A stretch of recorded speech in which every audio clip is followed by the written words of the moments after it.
If you keep lying, be careful, you will end up in hell where the devil will pull your tongues out. If you don't finish your meal and waste food, in the afterlife you will be forced to eat the leftover in hell. If you don't respect your elder, you will be cast into hell, where there are eternal flame, and you might be forced to climb a mountain of thorn or be thrown into a cauldron of boiling oil. Were you ever subject to this kind of supernatural threat when you were young? Beyond the emotional blackmails of parents, many have come across religious pamphlets in the church warning about the end time or handing over by a missionary. Such widely distributed religious literature often resort to including detailed and terrifying illustration of hell, using fear as a means to encourage people to repent and turn to the good. But have you ever wondered if this kind of supernatural threat truly promote societal stability and curb antisocial behavior? Furthermore, can this method of teaching cast a shadow over the child's psyche? Let's find out with BAA.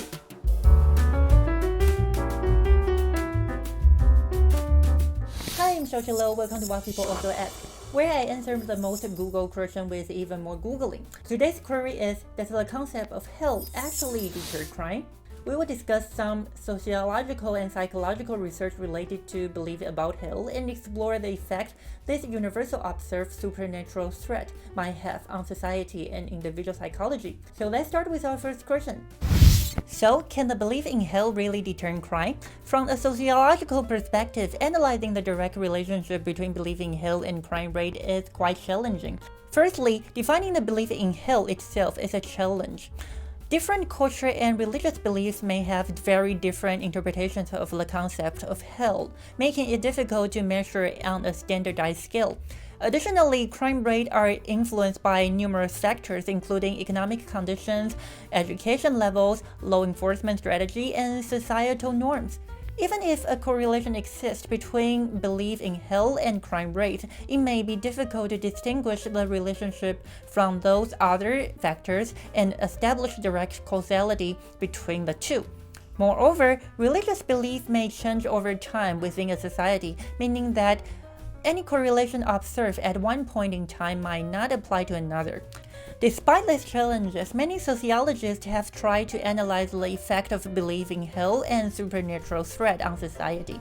For instance, a study published in 2011 in the International Journal of the Psychology of Religion pointed out that students who believe in a more benevolent deity were more likely to cheat in exams than those who believe in a more wrathful God. Initially, they recruited 61 college students from various religious backgrounds and asked them to fill out a questionnaire about their view on God. This survey includes positive descriptors like forgiving, loving, and gentle, as well as negative ones such as strict, angry, and fearful. The researchers then subject them to a cheating test. Participants were asked to take 20 question tests. Before the test started, researchers pretended to inform them one of a software glitch, where if they didn't press the spacebar immediately after seeing the question, the answer would appear. They were urged to press the spacebar promptly after viewing each question. However, this bug was intentionally designed by the researchers to evaluate the participants' honesty level, as not pressing the spacebar to see the answer would be cheating. The result revealed that, regardless of the participants' religious belief, those who had a more negative view of God in the previous survey were less likely to cheat than those with a positive view. Thus, they inferred that individuals who believe in strict supernatural punishment tend to adhere more closely to societal moral norms.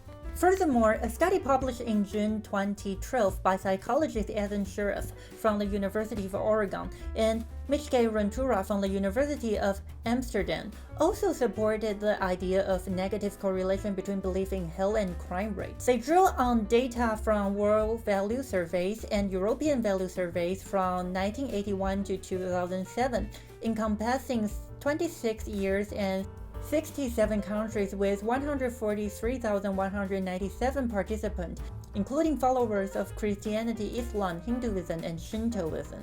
In these surveys, respondents were orally questioned about their belief in heaven, hell, God, etc. They then sourced crime rate from various offenses like kidnapping, drug trafficking, murder, theft, etc., from the United Nations Office on Drug and Crime and analyzed the relationship between different belief systems and crime rate. Analysis revealed that countries inclined to believe in hell had lower crime rate. In contrast, believing in heaven not only failed to lower crime rate, but was associated with higher crime rate. Interestingly, when subtracting the percentage of people in each country who believe in hell from those who believed in heaven, there is a clear positive correlation between the heavens minus hell belief differential and crime rate. This means that the more countries' population linked toward believing in hell, the lower the crime rate, and vice versa for belief in heaven. However, the researchers also noted that the study only established a possible correlation between belief in hell and crime rate. Whether the belief in hell caused a decrease in crime rate required further research for definitive conclusion. Does the supernatural threat and religious fear promote genuine altruistic behavior, or is it just obedient to authority? By now, many progressive people might have rolled their eyes. Yes, many people might have already noticed one of the potential issues of using crime rate as a measure of antisocial behavior. Crime doesn't necessarily mean antisocial. Although we usually consider law-breaking action as antisocial behavior, sometimes certain crime actions might stem from resistance against unjust law or systems, rather than a rebellion against society. Furthermore, in society where the law favors specific classes or power holders, or where privilege or authority exists, the law is more often used to protect the interest of the powerful rather than the public. In such scenarios, a lower crime rate might merely reflect the degree of people's obedience, not the genuine altruistic actions and psychology. If people are simply obeying the law due to the fear of punishment, then a low crime rate might not signify societal harmony and progress, but only demonstrate people's compliance. So, the topic we must dive further into becomes: does the supernatural threat foster genuine altruistic behavior, or is it just obedient to authority? A study published in the Journal of Research on Adolescence in 2019 employed a different method to investigate this question. In this study, researchers conducted an online survey of 760 adolescents. One part of the survey questioned their view of God and analyzed whether the participant leaned toward seeing God as punitive or benevolent. Another part surveyed their daily behavior, analyzing how many aggressive actions they engage in daily, including physical attacks such as intentionally pushing someone, or verbal attacks like cursing, insulting, threatening, spreading rumor, or excluding someone from a group, etc.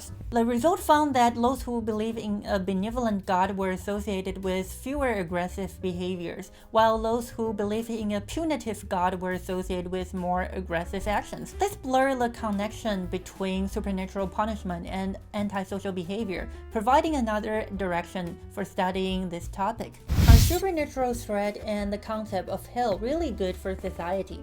If in addition to discussing crime rate, we broaden the scope of discussion and further explore the impact of belief in hell and supernatural threat on public interest and society as a whole, we can see sociologists putting forth various arguments both in support and opposition. From an evolutionary perspective, evolutionary biologist Dominic Johnson and psychologist Jess Buring proposed an intriguing theory in a paper published in Evolutionary Psychology in 2006. They suggest that the concept of supernatural punishment provides an evolutionary advantage for human societies. They argue that humans possess two characteristics that distinguish them from other species. Firstly, humans instinctively use the theory of might, the assumption that others possess a might similar to one's own, which helps explain their actions. Secondly, the use of human language enables us to quickly communicate complex ideas. The two features allow early humans to leverage social constraint to control others' selfish behavior, providing an evolutionary advantage over other species. For instance, chimpanzees can act selfishly in front of other chimpanzees without being reported to those who are not present. However, for humans, we know people can hear, discover, infer, remember, report, hypothesize, plan, and act based on others' behaviors. meaning if we commit harmful act in front of others, we might face group sanctions. The problem is, early humans didn't have surveillance camera. They couldn't possibly monitor everyone's action at all times. At this juncture, the concept of an all-knowing and omnipotent deity watching over you and ready to punish wrongful deed become extremely useful. Dominic Johnson and Jess Bruin believe that over time, societies that embrace the concept of a punishing deity will fare better and survive longer than societies that didn't believe in supernatural punishment. A 2003 study by Harvard University researchers Robert J. Burrow and Rachel M. McClary found that in developed country nations where belief in hell outweighed belief in heaven had a higher gross domestic product (GDP), seemingly support the aforementioned argument. However, not all the scientists endorse this view. Evolutionary scientist Nicholas Barnard and anthropologist Pascal Boyer, in a paper published in Evolutionary Psychology in 2013, pointed out that many ancient societies, including the highly developed civilization of ancient Egypt, Greece, Rome, Aztec, Inca, and Maya, have organized religions. But a close examination of these civilizations' religions revealed that their god, apart from demanding sacrifice and loyalty, weren't overtly concerned with humans' morality or how humans treated each other. Those familiar with Greek mythology know that many gods in Greek myths had dubious moral standards. Yet, this aforementioned civilization didn't stagnate or fare worse than others with quote-unquote moralized religion due to their lack of such beliefs. Therefore, they challenged the theory that supernatural punishment serves as a driving force for societal development. On the contrary, they believe the causality is the other way around. Present-day religions link toward moralization because humans have evolved moral intuitions, and religions that align with these intuitions resonate with more people, ensuring their continuity. So, does belief of hell cause psychological trauma? Should parents use the fear of hell to scare their children? So, believing in hell seems to have so many benefits, right? Not only does it enhance societal stability, but also promote economic development. Dear parent, please hold on a moment.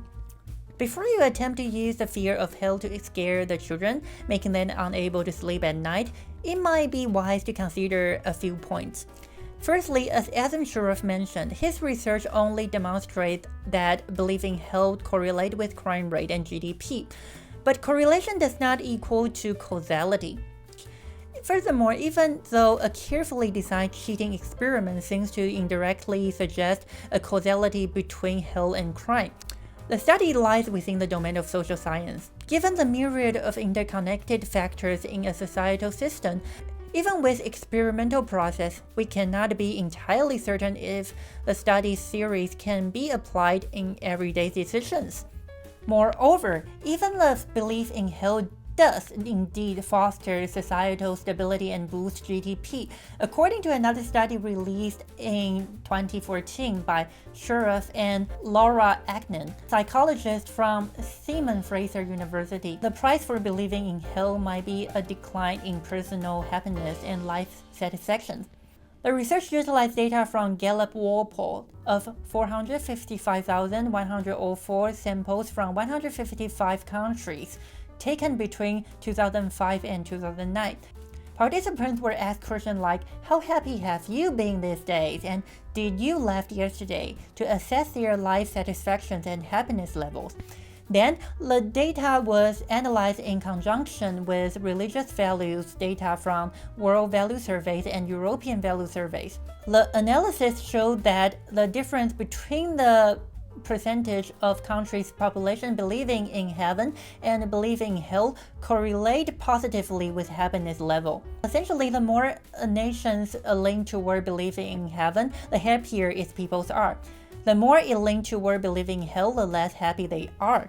However, this statistical analysis only proves correlation between the belief in hell and happiness level. It doesn't support the hypothesis that believing in hell leads to decreased happiness. For instance, it might be that those who with more miserable life tend to believe in hell rather than believing hell cause unhappiness. To further establish a causal relationship, they took a more individual approach, using a priming technique to study the same topic. They recruit 422 participants and randomly divide them into 3 groups. Each group were asked to write short essays of 100 to 200 words on heaven, hell, or what did you do yesterday? Then they were asked to rate their mood after writing, assessing emotions like happiness, sadness, guilt, security, fear, shame, and calmness, on a scale from 1 very slight or none to 5 very strong. The result was that those who wrote about heaven feel no significant difference in mood compared to those who wrote about what they did yesterday, control group. However, those who wrote about hell, regardless of their religious belief, tend to feel unhappier than other 2 groups. Therefore, belief in hell could indeed impose a psychological burden, especially if such concept is enforced upon young children whose minds are still developing. The impact of their mental health could be immeasurable. Moreover, as mentioned earlier, what the belief in hell might be encouraging might be merely obedient to authority, not genuinely altruistic behavior. So rather than demanding children to conform out of fear of hell, genuinely explaining potential impact of their wrong actions on others, to foster empathy and responsibility might be a healthier and more effective approach. So if you made it to the end of the video, chances are that you enjoy learning what people also ask on Google. But let's face it, reading PAA yourself will be a pain. So here's the deal. I will do the reading for you and compile some from PAA once a week. All you have to do is to hit the subscribe button and the bell icon so you won't miss any PAA report that I compile. So why don't you just do it right now? Bye!